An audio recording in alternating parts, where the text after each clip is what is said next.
How to replace an oven bulb. First, turn the oven off, make sure it's cooled. Then you're going to remove the glass bulb cap here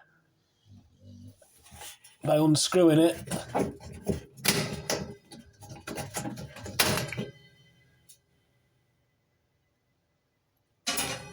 Then unscrew the bulb.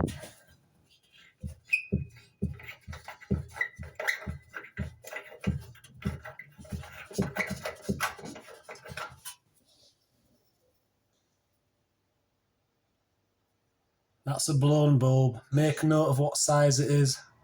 It's usually written on the side of the bulb.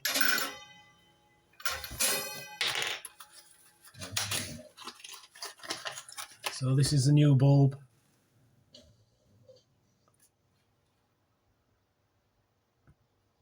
This is what I'm going to fit now.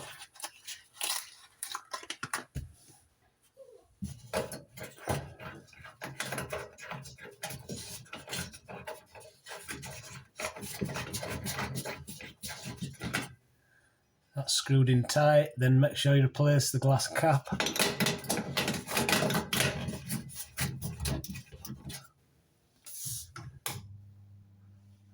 And it's as simple as that.